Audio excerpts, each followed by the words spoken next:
three key moments when you're extending your home, when it's really helpful to tackle the stuff in your home. Getting your space clear can really help you at the very beginning when you're just trying to figure out how to extend, when you're getting builders in to look around, and they tend to give you a more competitive quote when your space looks clearer and easier to work in. And then when you're starting to clear out the space to make the room available for the builders to then come in and knock the place around and create all the dust and stuff, you're going to have to extract all your stuff from that space that they're working in and store it or do something with it. So these three key moments are really significant times when you would want to start dealing with the stuff, decluttering it, clearing it out. And that's why I've invited my guest here today. She's Helen Sanderson, and she's a home organizer and an expert in the psychology of clutter. And she also has a background as an interior designer. So thanks for joining me today, Helen. Is there anything there that I've missed that you'd like to add? Well, I'm a psychotherapist, and I've been working as a home organizer for nearly 20 years. So I've seen a lot of houses and met a lot of people, both inside their head and outside of their head. That's a fascinating combination, the interior design skills with the psychology. What got you into, well, first of all, interior design and then into the psychology? Well, I can remember, that tragic time when you're at school and you have to choose your life path. And I was always going, two roads diverge in a yellow wood. Do I go down the psychology or the art route? And, I couldn't really decide. Anyway, I went down the art route. And of course, most of you that know, if you've done an art degree, it's incredibly difficult to earn a living. So it's kind of at that time, that was my passion. But the psychology has always ran along. So I feel like I've woven in and out of the two loves of my life, which have been art and psychology. But how I got into the more spatial aspect was when I was at art college. I started to work with installations, and I was more interested in how you can walk into an installation and have an experience rather than sort of observing a picture like a sort of a framed 2D thing. So I got very interested in experiences and our experiences of spaces, and how our environment can completely change our inner state. You think about, you go on holiday and suddenly you feel uplifted and spacious, or if you're walking down that really dodgy street, how you can feel afraid. So spaces and environments are very, very evocative. And of course, then you go to the religious buildings, which are, create a sense of awe. So how does that happen? And that's been kind of my passion all my life, along with what goes on inside our head. And, what little secret kind of parts of ourselves have we buried away in the cellar, if you like. So you'll see the kind of two start to mirror each other. And of course, Carl Jung, he built a house, and it was, his whole exploration of his psychological world, or his psyche, was kind of expressed in a building. So yeah, it's all absolutely amazingly fascinating, as I'm sure you found out as well. Yeah, I mean, I have the same fascination in psychology, and that interaction between space and emotion and experience and memory. And I think it's absolutely fascinating. I didn't know Jung had built his own house. I'll have to I'm always really fascinated in how homes reflect people. And I don't know if you've been to see Salvador Dali's house that he shared with his wife Gala, but that's fascinating how it's like a reflection of their relationship, and how the spaces that they have set up are quite unique to them, I think. Like, for example, their bedroom, they have two, or had two. It's still set up as they left it. So Amazing. you can go and see, but it's like a platform within the room, almost like a stage, with two large 4-poster double beds next to each other. So they had one each, and then they each had their own changing rooms and bathrooms off that room. And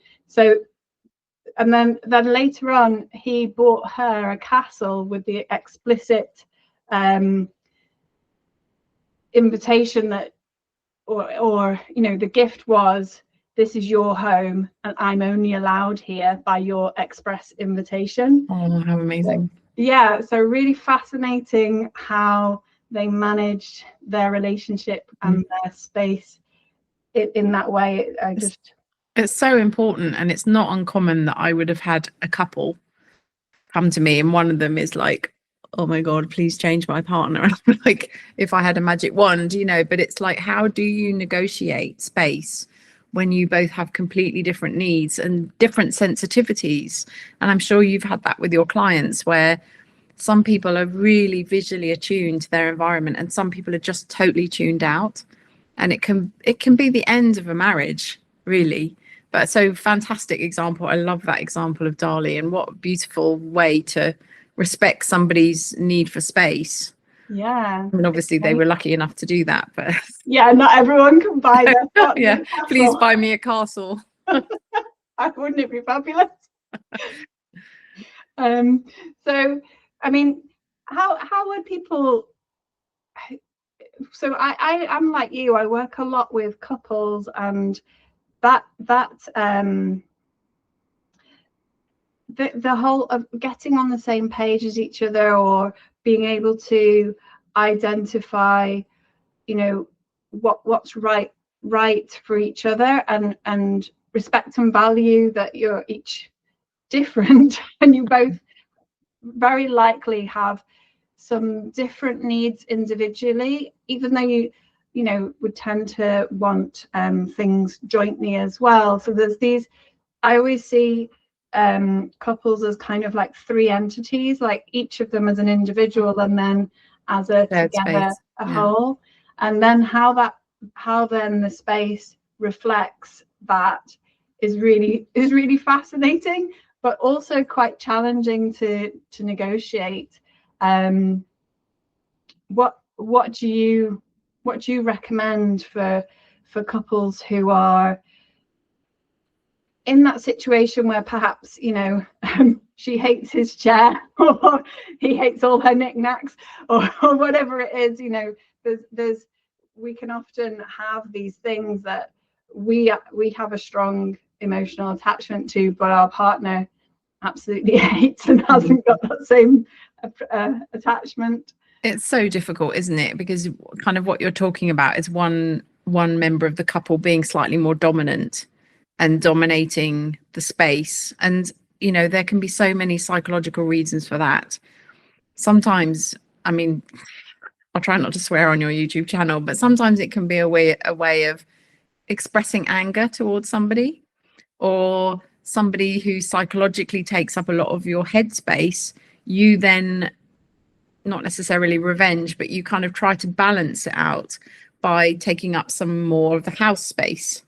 So it's quite complex, and you know, so it would be very difficult for me to give you a generic answer. But as I'm listening to you, I'm thinking about how it's, you know, men like to have a shed, and I don't want to be sexist or anything, but you know, the idea of having a shed or somewhere to go, that actually this is the domain, or the garage, this is my domain. And I think that's really important, that, like you said, there's three spaces. Where is his domain or her domain, and where is the other partner's, her or equal him's domain, so that there is a sense of agency or control over at least one area of the house.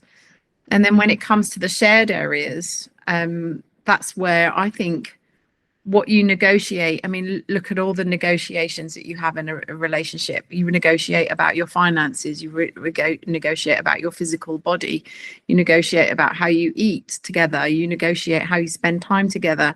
And another negotiation is how you live or share the space. So if one person is dominating, it gets much more difficult for a sense of cooperation. But I think the first thing is to have at least if each person has complete control of one area, if they're completely in opposition, as it were, with different values. And then how would you do that? I mean, I have an exercise that I get people to do, which I call the house charter. And you can do it on your own if you're living on your own. And it's really about an agreement that you would have with yourself around how you live in your space. And if it's two of you, then how who's responsible for what are the kind of bottom lines here? Do we come in and drop our coat and shoes on the floor?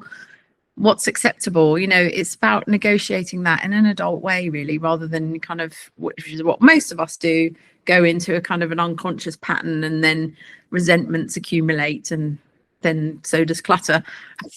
So Yeah, that's complicated things, aren't we, human beings? We are. That's really interesting what you were saying about dominance over space and ownership of space, and I think that is really crucial. And then it was giving me sort of reflections on some of the clients that I've worked with and where I've seen that play out, and I don't have any. In some of those situations, it was really quite difficult to reach an agreed design, because there was that kind of underlying imbalance perhaps in the relationship, or each person's relationship with their home and their space in their home. And that gave me some real interesting clarity that I hadn't really appreciated so much before. I mean, I think the thing is, if you think about it, like if we were to rewind and go back 50 years, it's kind of society has delegated those domains, hasn't it? His domain is the work office, her domain is the kitchen and the laundry room, the shared domain is the bedroom, so it's kind of like, and in a way, I'm a rebel, so I don't really like social constructs, but you can also see how they're helpful, because they've defined it for you.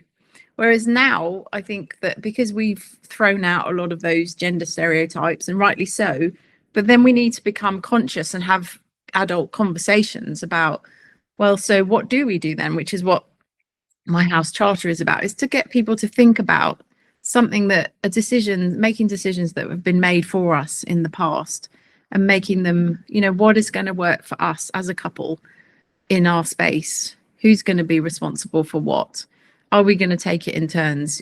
How are we going to share it? Is the laundry my domain? I mean, I'm really lucky. My husband cooks and I do the laundry and the cleaning. And so we've got our own areas, and I don't mess with his area. He doesn't mess with mine. So, that works for us, but it's not everybody wants to do the laundry all the time or the cooking all the time. So then it gets more complicated about, do you do it on a rota? And then if the action is not allocated but shared, then the space that's related to the action, is that owned by the person who does the action, or is it a shared space as well, so that it becomes exactly. And when you're making a design, as you are, design decisions, and of which there are many, many, many, and who's making the decision, who gets the, because it's nice for a couple to be in collaboration about that. Yet we all know that decision by committee is the worst way to make decisions. So, it's I think personally, allocating areas where somebody has the final say is probably the easier way to do it. Otherwise, if every doorknob has to be, kind of agreed upon, then it kind of goes down to value, doesn't it? Who's valuing? So if one person really values that every doorknob is a specific color or design, that's really important to them, then that needs to be respected. So usually, I don't know if you find that with couples, that one person is probably more invested in the aesthetics and one person's more invested in the budget side of things. Yes, to an extent. I mean, generally the budget is always significant. I have had one client once who said, oh, we can afford to do, we just want what we want, and we can afford whatever it is, we can pay for it. But his wife was very quick to say, no, I think we should set a budget. So yeah, in that sense, I suppose he was very keen on he was particularly keen on having it very eco, and he was interested in the technological aspects of it, and getting that right and working in the way that they really wanted in an ideal world. Whereas I think she was more grounded in, like, let's decide how much we're going to spend, and which is sensible values. It's sensible, isn't it? Otherwise you could go off to Brent Cross or what's that other, Blue Water or wherever, and just with a credit card and just come home with a car full. It's always wise to have limits. I believe so. I think it's useful to have a really clear set of parameters, and that's where, for me, I ask my clients to create a vision, but to work on that either separately and then discuss it together, or to work through it together. But typically they tend to work through it separately and then bring the two sets of information together, and then it's my job to filter through that and figure out where things are aligned and where they seemingly maybe are at odds. But generally there are often ways in design, and that's kind of the challenge that I get quite excited about, where you do have one thing that seems like it's a contradiction to the other, and how do you design a solution that actually delivers both in a favorable way? That I find it an exciting challenge to tackle. Absolutely. I mean, I think I would say in a way it's a similar thing with clutter. When you've got a limited amount of space, how do you use it? How do you maximize the storage space? Or can we build in some storage space here and find a better way of doing it? Sometimes the way we store things can use the space so much better. And often with clients, and that I don't know what it is, but it's kind of like we get stuck in a rut with our spaces. And I remember I was with one client, and they had this top kitchen door, and it was very awkward, and then the plate, and you had to kind of get the plates in like that. And I just thought, how are you living like that? Doesn't it drive you nuts every time? And then of course you wouldn't want to empty the dishwasher, would you? Because putting it away is just opening this awkward corner door. And fortunately they had these lovely pull out the drawers, because nowadays we don't do cupboards, we do drawers much more, and we put the plates in there. And she was like, oh my God, this is just brilliant, so much better. And it's like sometimes just having that extra pair of eyes, or someone seeing a space differently. How do I use it? How can I move around it? Because you're not in that rut with the client. You have the freshness and the ability to see possibility that perhaps they've kind of got so used to the way of being in the space that they don't see it. And that's one of the things I find most exciting. What that reminds me of, one thing that I've noticed is that often, I think it's to do with the kind of rush and the stress of moving house, and a lot of people move in and then just the sofa gets put in the same place the sofa was with the previous owners, and all the furniture ends up in sort of the similar kind of location. And it's kind of, I can understand why it's done. It's sort of done quickly just so that you can get in and breathe and live, rather than having to manage all the space and rethinking it. But then it's like the house kind of dictates then how you're living, and how the people lived in the space before is sort of then inherited.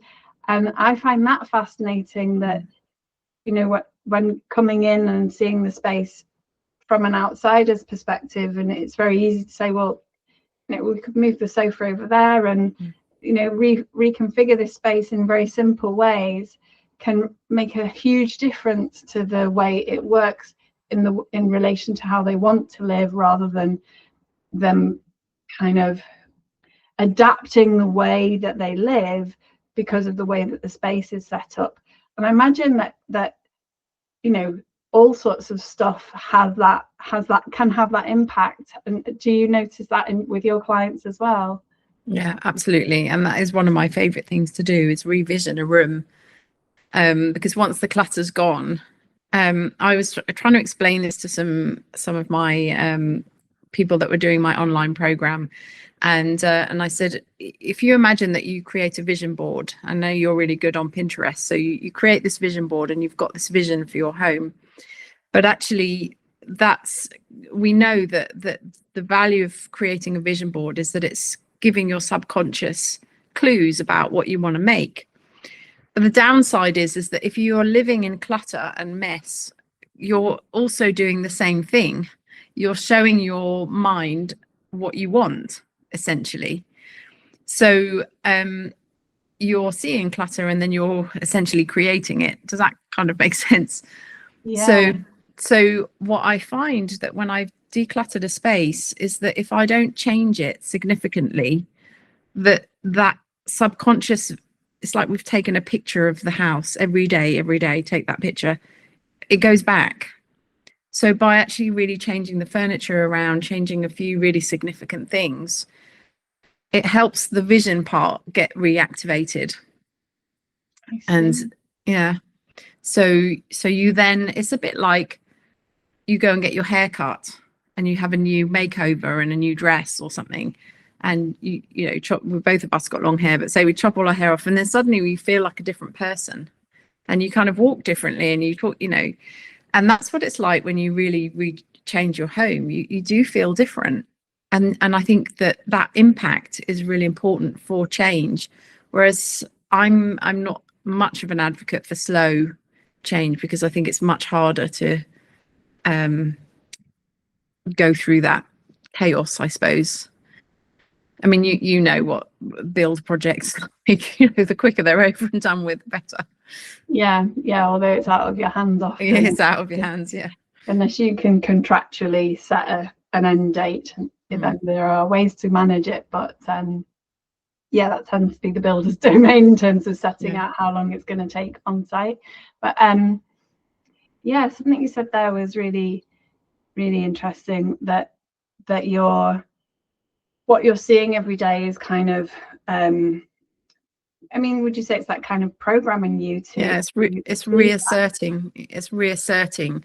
So that's kind of the good and bad thing about habits. The more you do it, the more you see it, the more you kind of repeat it, the more likely it is to get embedded.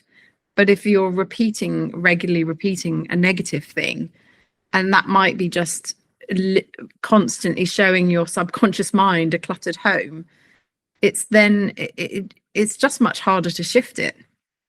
So how do you shift it? Because I mean, the thing is, this is a barrier, I think, for a lot of people with making any kind of change to our home, is that although we may be very frustrated with what we have and the status quo, making change is so difficult as well.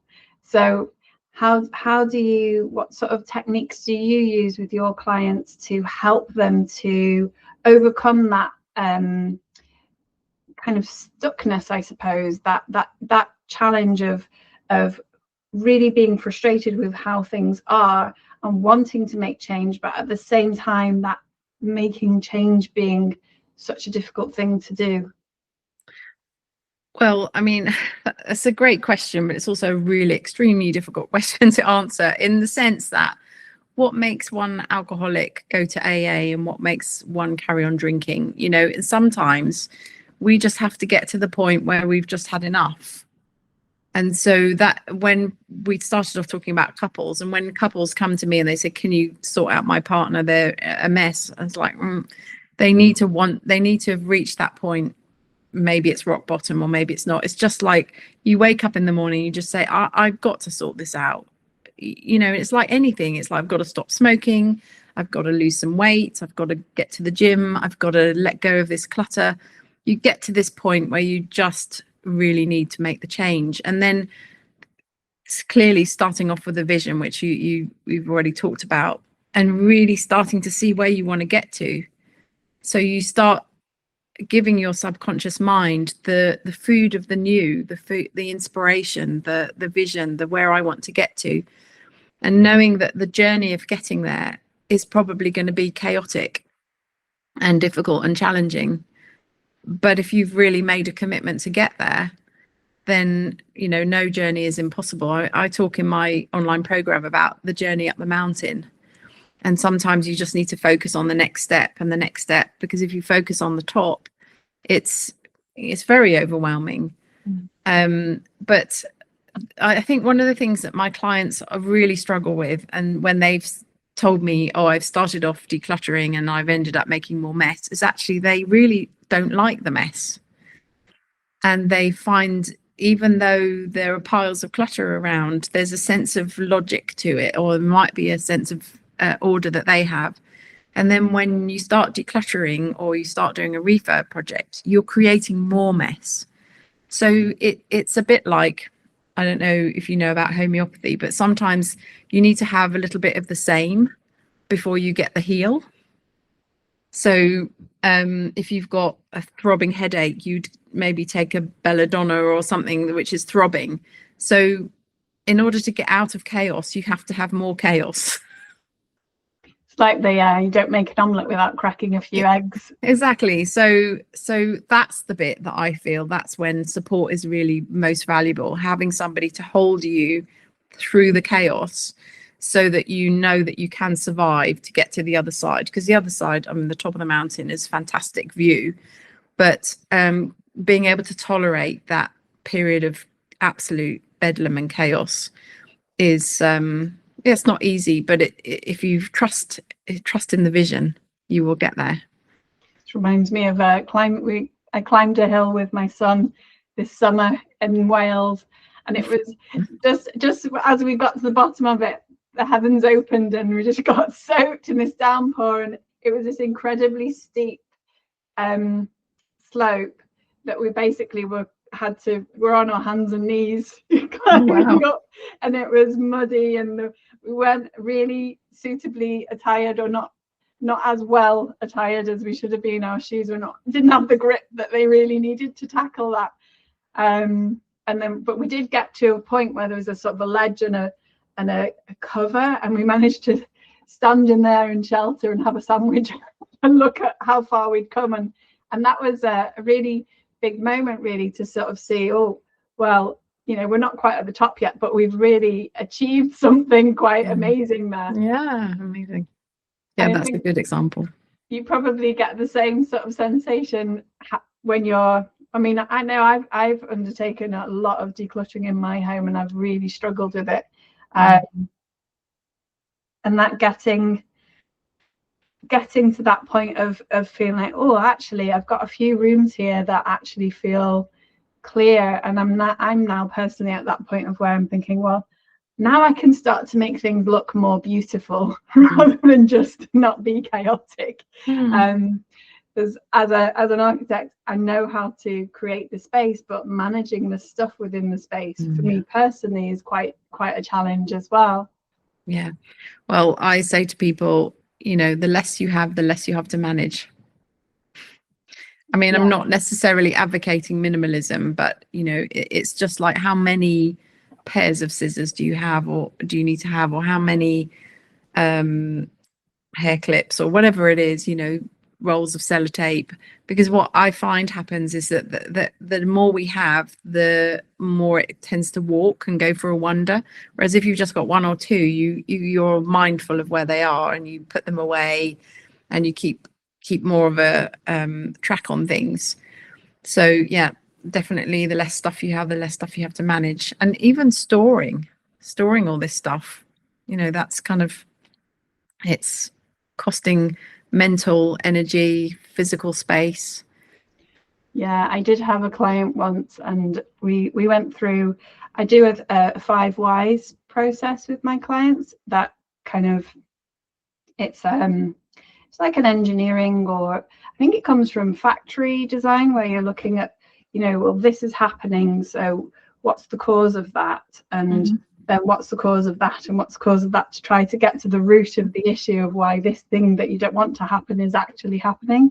And one of the questions we were looking at, well, why do you need more space? And ultimately it came down to, well, we've got too much stuff, but we don't want to get rid of any of it. We need the extra space for that.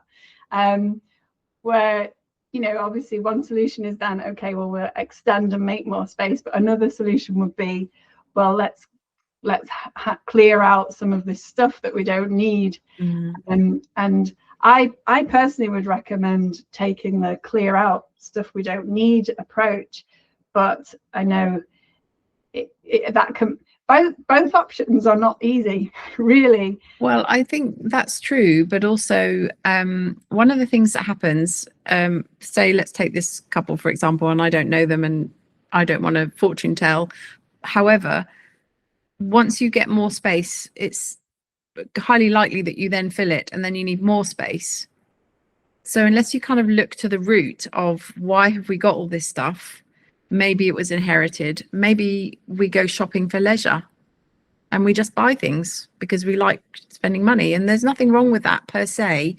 However, I have watched a few Netflix films lately which make me very worried about all of this stuff that we're producing and disposing of. But so you keep buying things or bringing things in, and then you have to store them. So that there is that. But then also the other thing is that quite often we've got these cupboards that we never use. I mean, I'm just thinking about, for me, I'm not perfect. I'm not cluttered per se, but I've got a beautiful wooden sideboard on my landing. It's got 3 drawers and a cupboard. It's got my art things in one cupboard, which I never use because I'm running a business and I don't have time and one day. And then there's some jumpers in the other, and it's like I just don't use them. And so if I was really needing more storage, I think it would be prudent then to go through those drawers and put them into use. So I think, and it's true that many of my clients that I work with, they don't even remember what they have. And when they do, they go, oh, I've been looking for that. Well, that's where that is, because there's kind of this whole zone of their home that has been completely tuned out. So yes, do the extension, expand your home, make it look beautiful. But I think, and rather than either or, I would say, and declutter and get sort of conscious about what you have. The other thing is, like, I don't know if you know that snakes shed a skin. So do we. Things that I loved, like families, often they have Xboxes and all of these sort of kids things, and the kids have left home and they still got it there. Sometimes we outgrow things that we don't really need anymore. I worked with an older person, and they were sort of in their 80s, and they didn't need all their old tennis rackets and cricket gear because that's kind of finished with. So I think there are things that we go through phases, or we take up a hobby and then we stop it, and those things can go. And I think the difficult thing about letting those go is really that honest conversation with yourself. It's like, the reality is that I am 80, not me, but they, and I'm not going to play cricket anymore. And that's hard to face up to that. It's kind of sad because it's like a whole, well, it's a new chapter in your life, but it sort of can feel like a loss. And so that feels like a loss. Yeah, feels like a loss. But also, so is the loss of space and the loss of clarity and the loss of flow and well-being and good, feng shui. We would talk about good chi in the home. So everything kind of comes at a cost. So we either keep the stuff and avoid the grief, or we do the grief and let go of the stuff and have to make those decisions. So it's none of this is easy. I was just thinking back to what you were saying about how to make a change, we really need to want to make that change. And when you're in a couple, if one of you wants to change and the other doesn't necessarily, do you think that it's potential for, you know, if that one person who wants to change is the one who's clearing up, and are they kind of enabling the other person to carry on, and is there something that they should or could do to sort of make it worse, unbearable, to the point where the other person wants to change? And is that ethical to do that? I don't know, that sounds quite devious, doesn't it? I mean, you know, I think when you get into the complexities of couple psychology, it gets very complicated. But I mean, I'm an advocate for having honest conversations, you know, being authentic, being straight, setting boundaries, saying, you know, this doesn't work for me, and the consequences of that, as you would do with a child. You know, if your child comes in, throws their coat all over the place and leaves you to pick up after them, is that okay? Are you going to do that? It's not going to help them in the long run, is it? Because when they go to university or have a girlfriend and she has to pick up after them. So it's like what you're kind of modeling at home, you're kind of facilitating a healthy relationship with the space. And that I talk about, you know, we have a relationship with our home, we have a relationship with our body, we have a relationship with our neighborhood, but we also have a relationship with our space. And so is that a dysfunctional relationship or a healthy one? That's a good question to ask. Yeah, it is a really good question to ask. And I know that you advocate for journaling around things to help with figuring things out and moving forward, and to help with, you know, letting go of things. What are some good questions that you would suggest as prompts that people might use to help with that? With letting go of things. Yeah. Well, I mean, I've got a product that I've created, my home declutter kit, which be great if we could link that in the show notes. But that in there is a prompt card where I've written a set of questions that you can ask yourself. I mean, you know, we know the classic one, does this spark joy? But, you know, that might not resonate. So, you know, will I notice it's gone? Do I need this? Have I outgrown this? So maybe some questions. So the prompt card in the kit is really useful. And then actually sitting down and writing some, you know, is this going to help me achieve my overall vision? Because I like to think about, we have a vision, and then we make choices to support that vision. And sometimes the choices, or I'd say the secondary choices, in service of the primary vision, they are difficult choices quite often. So letting go of things. So is this item that I'm keeping serving my overall vision of where I want to be? I've been working with somebody recently who is a Buddhist, and they feel like their home isn't really an expression of that at all. So even though they do a lot of the exercises and the learning and the studying, it's like one area that just feels completely incongruent to the values. So for them, putting down, does keeping this stuff, or does keeping this item fulfill my overall vision to not just think like a Buddhist, but act and be like a Buddhist, you know? So it's personalizing it. There is also another exercise that I do in my online program, which it's kind of quite a bit deeper, where we dialogue with the items, and that can be incredibly moving. And like write a letter to your toaster. Yeah. and let the toaster reply.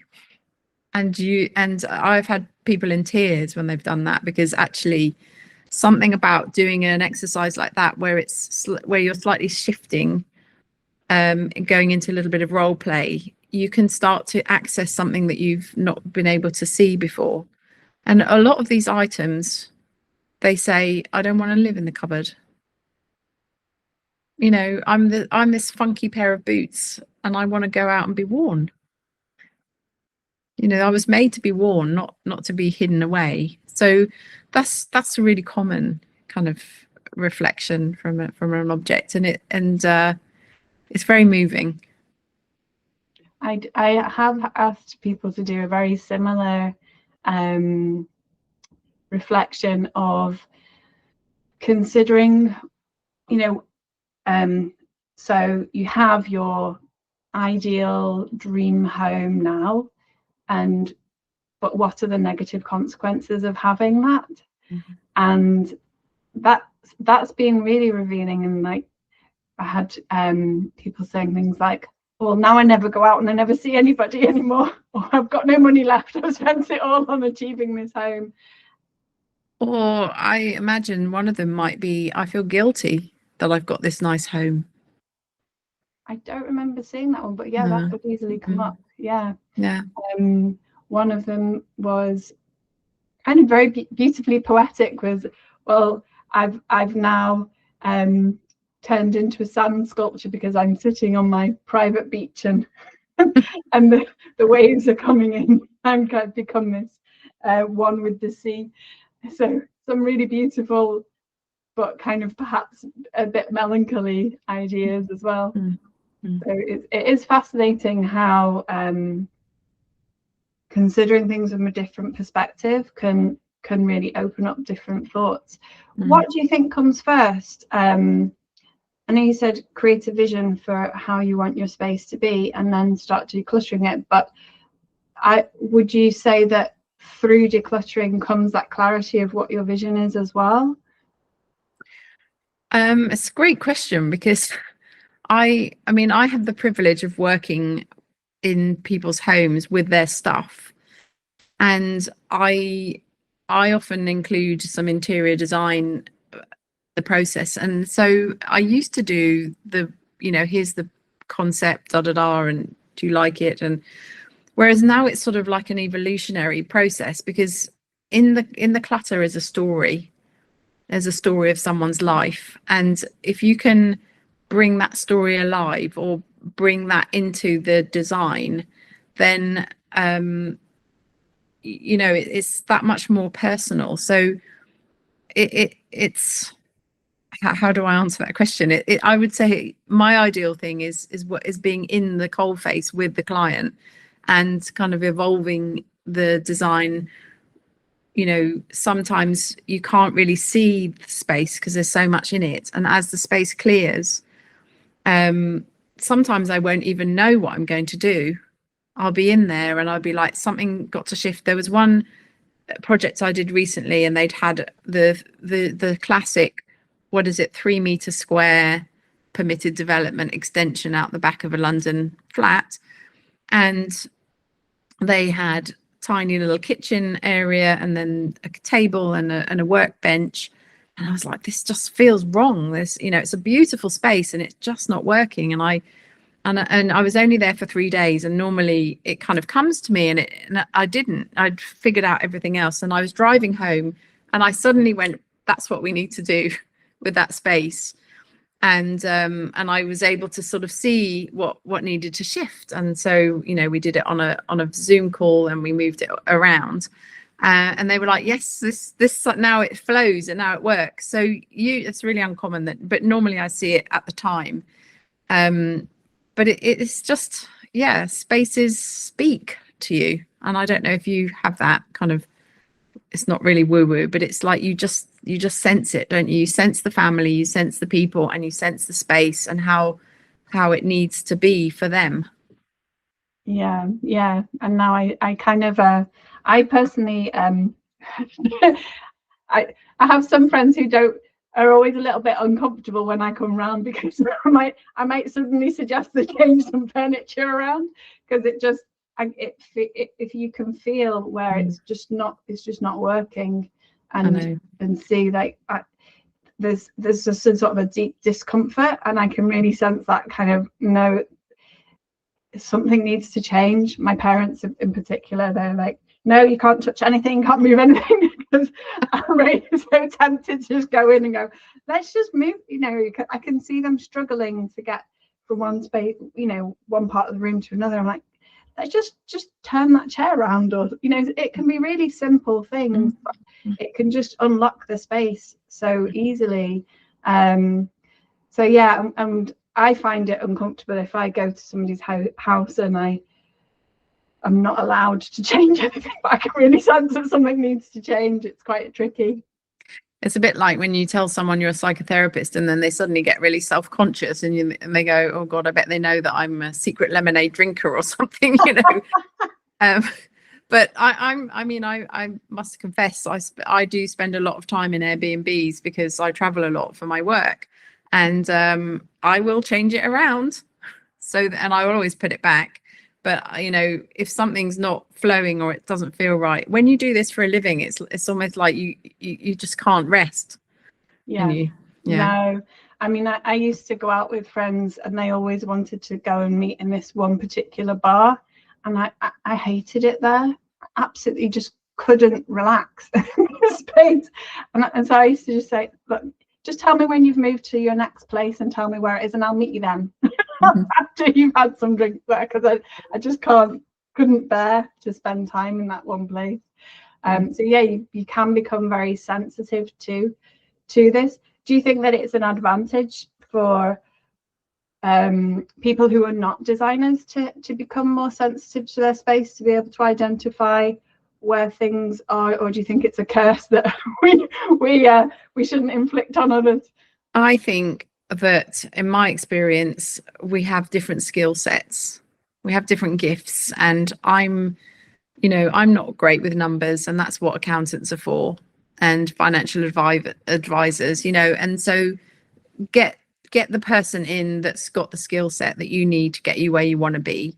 And if somebody's got an incredibly highly tuned sense of space and sense of vision, and you want to transform your life and you can't see where you want to get to, then that's the best time to get somebody in. And you know, obviously everybody needs to learn how to maintain a space, otherwise it's just going to go into chaos and clutter.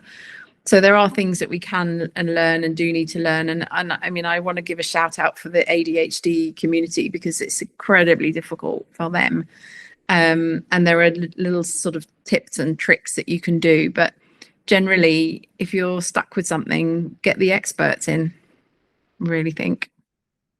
And well, that's an amazing place to get to. I think how could people best get in touch with you? How do you work? What are the different options that people have for working with you? What's the best way to work with you?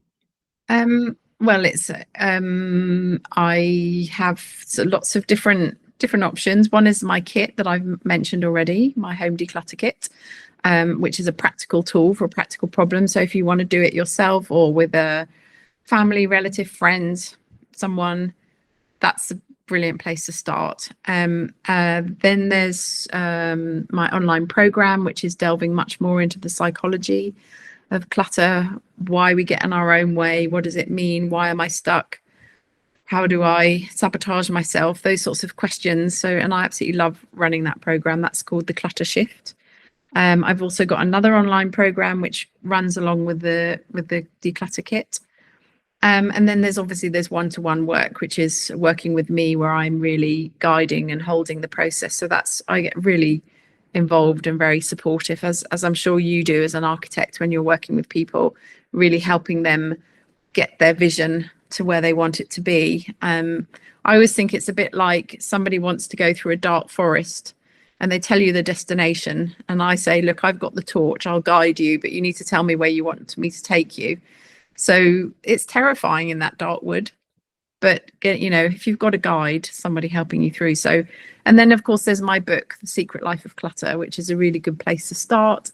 And the reason I wrote my book was it's a series of stories of people I'd worked with, was to try and help people understand that there's a reason why some of us have cluttered. So it's a compassionate book of stories. Yeah, not something to feel ashamed about. It's something that can happen to anyone, and for many various reasons. Yeah. Well, thank you so much, Helen. It's been a really fantastic conversation. Yeah, it's been wonderful. Gone into lots of really interesting directions. And I hope I'm going to put all of those details for how to contact Helen, and I'll link through to the kit and your website, I think. So they'll be in the description below. And please, if you're considering house extension, do have a look at having a clear out and using that as the first step to help you to figure out what's the best way going to be for you to make change to your home so that you can enjoy living in it more comfortably with more ease and more enjoyment and pleasure. Yeah, absolutely. Thank you. Bye-bye.